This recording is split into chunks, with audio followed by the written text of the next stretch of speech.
윤 집값 잡겠다 했는데 까보니 전 정권이죠. 예, 문 정권보다 분양가 상승률이 더 높았다. 문정부 같은 경우에는 이제 전국의 3,300제곱, 그러니까 평당 평균 분양가가 1,161만 원에서 1,385만 원. 예, 대략 한 220만 원 정도 올랐는데요. 네. 예, 그러면 220만 원 정도면 문정부는 한 19.2% 정도 상승을 했네요. 네. 자, 그런데 윤정부 들어서 1,518만 원짜리가 2,041만 원, 대략 34.4%가 좀 상승을 했습니다. 자, 서울의 분양가 상승률은 더 가파르다.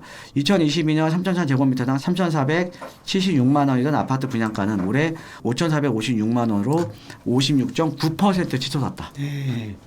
어마어마하게 올랐죠. 이번에 뭐 분양했던 뭐 강원대와 역세권도 예, 거의 뭐 3천만 원 후반대잖아요. 네. 예전에 보면 거기 뭐 분양가 뭐 한 2천대였는데, 네. 그죠? 예.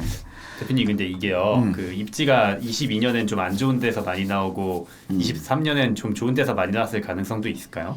뭐 그런 것도 있긴 한데요. 일단은 분양가 상한제가 폐지가 됐잖아요. 어떻게 보면 서울 같은 지역들, 이제 분양가가 높은 서울 같은 지역들이 전 지역들이 다 분양가 상한제 대상 지역이었잖아요. 아 맞습니다. 예, 그런데 지금 같은 경우는 강남 3구하고 용산만 분양가 상한제 대상 지역이니까 예, 예, 규제 완화 여파가 크죠. 예. 네. 자, 그래서 문정부의 2017년 3,004제곱미터당 2,160만 원에서 2019년 3,004제곱미터당 2,613만 원까지의 상승률보다도 2배 이상 높다. 자, 그러면 여기는 아까 제가 말씀드렸듯이 좀 규제 완화 여파가 좀 있는 거잖아요. 맞습니다. 자, 그런데 중요한 건 이런 거죠.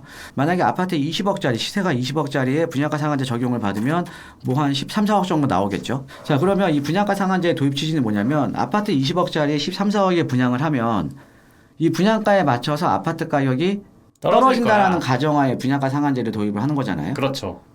예, 그런데 그런 지역이 있습니까? 아우 저는 못 봤네요. 예. 그러니까 20억짜리가 13억 되는 게 아니라 13억짜리가 20억 되는 거죠. 그렇죠. 그러니까 네, 분양 받은 그러니까 사람만. 네. 일부 당첨된 사람들만 뭐 로또가 된 거죠. 그렇죠? 로또가 된 거죠. 차라리 그럴 바에 우리가 분양가 상한제를 좀 완화를 하게 되면 재개발 재건축의 조합원들 입장에서는 사업에 대한 사업성이 좋아지게 되니까 더 빨리 진행을 하겠죠. 네. 아파트를 신속하게 공급이 될 거 아닙니까? 그죠? 예. 자, 그래서 통상 아파트 분양가는 이제 건축비하고 택지비로 구성되는데 택지비는 순수 대지비에 이제 가산비를 합한 금액이고 지역별로 땅값 차이가 크죠. 근데 최근에 땅값이 많이 올랐거든요. 그 다음에 분양가 상승의 가장 큰 원인은요. 상대적으로 문재인 정부 때 같은 경우에는 공사비가 상당히 스테이블하게 안정적이었습니다. 자, 그런데 최근에 이제 뭐 코로나 시기 지나고 나서 지금 공사비가 부담이 엄청나게 늘었거든요. 예를 들어서 2020년도 기준에서 공사비를 100으로 놓고 봤을 때 2023년도에는 139.92, 즉 100 기준에서 지금 40%가 오른 거고요. 지금 우리나라 같은 경우에도 지금 올해 같은 경우는 더 올랐겠죠. 그렇죠? 그러니까 이 공사비 부담이 상당히 크니까 분양가율이 좀 올라갈 수밖에 없다. 근데 중요한 건 뭐냐면 아까 제가 뉴스 읽어드렸듯이 우리가 어떤 건축을 하려면 일단 땅이 필요하고요. 그러니까 땅을 필요하면 토지를 매입을 해야 됩니다. 그죠? 토지를 매입을 해야 되는 거고 여기에 건축비가 투자가 되는 거죠. 자, 그런데 우리가 이제 건축비 같은 경우는 지금 올랐다고는 하지만 이 건축비는 사실은 동일한 품질로 짓게 되면 지역과 상관없이 다 똑같아요. 이 건축비라는 거는. 그러면 사실 토지 가격이 상당히 중요하거든요. 그러면 자, 토지 가격이 높은 지역들은 어때요? 토지 가격이 높은 지역들은 원가에 대한 부담이 상당히 높겠죠. 자, 그럼 원가에 대한 부담이 높은 지역들은 이제 상대적으로 이런 거죠. 그러니까는 그 시행사나 이제 건설사 입장에서도 원가 부담이 너무 크다라는 거는 사업에 대한 리스크가 큰 거잖아요. 그렇죠. 근데 상대적으로 원가 부담이 적어. 뭐 토지 가격이 낮거나 원가 부담이 적어. 왜? 공사비는 똑같으니까. 네. 예, 이러면 원가에 대한 부담이 적다 보니까 사업에 대한 리스크가 상대적으로 적잖아요. 그죠? 그렇죠. 예, 그러면 사업에 대한 리스크가 상대적으로 낮아지는 거죠. 그래서 우리가 서울같이 땅 가격이 비싼 지역들 같은 경우에는 원가에 대한 부담이 높기 때문에 사실은 공급하기가 상당히 어려운 겁니다. 공급이 어려운 지역이 그만큼 희소성이 높은 거잖아요. 네. 예, 그러니까 우리 부동산은 다 똑같아요. 부동산들은 공급이 없는 지역이 희소성이 높은 건데 이런 지역은 어떤 지역이냐? 당연히 선호도가 높아서 땅 가격이 비싼 지역이라는 거죠. 그렇죠. 예. 자, 그래서 주택 공급은 어떻게 될 것인가? 제일 중요한 내용이라고 볼 수 있어요. 네. 어떻게 될까요, 여러분들? 지금 뭐 사실은 여파가 상당히 크죠. 지금 부동산뿐만 아니라 지금 모든 경제 지금 여파가 상당히 크잖아요. 맞습니다. 네. 제 주식도 많이 떨어졌더라고요. 다 똑같죠. 지금 뭐 환율 지금 급등하고 있고요. 네. 예, 대외적인 우리나라 신인도 같은 경우도 지금 사실은 그게 제일 문제죠, 사실. 그렇죠. 윤석열 리스크 3년 뒤 주택 공급난으로 돌아올 것. 환율 1,400원대 유지 시 공사비 상승 불가피.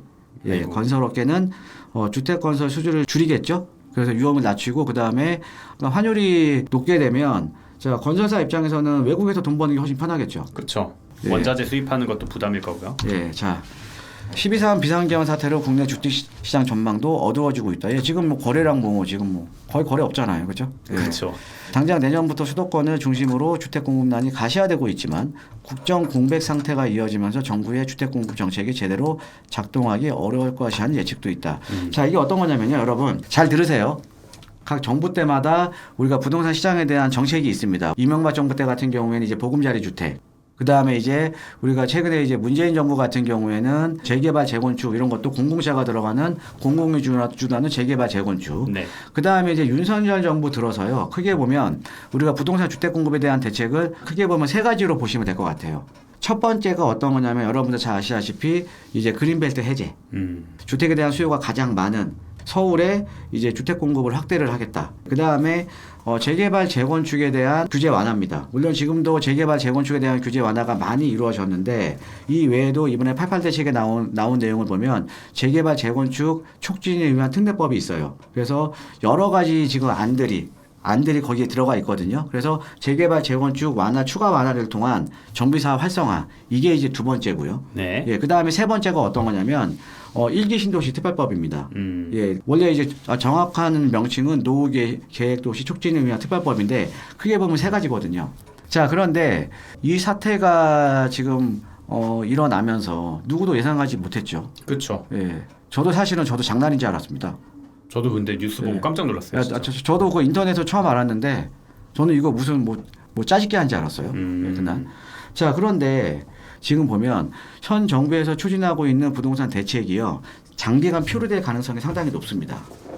각 정권마다 시장을 바라보는 시각이 틀리기 때문에 자, 그렇게 되면 사실은 1기 신도시 특별법 같은 경우에도 지금 재개발 재건축을 위한 특례법과 또 연관이 돼 있는데 얘가 지금 국회 통과 못 하고 있어요. 지금 국회에 지금 그냥 좀 계류 중에 있는 겁니다. 네. 얘가 돼야지 또 얘가 또 1기 신도시 특별법하고 또 연관이 이번에 그 선도지구 이번에 지정됐잖아요. 맞습니다. 선도지구 지정하고 또 연관이 돼 있는 거거든요.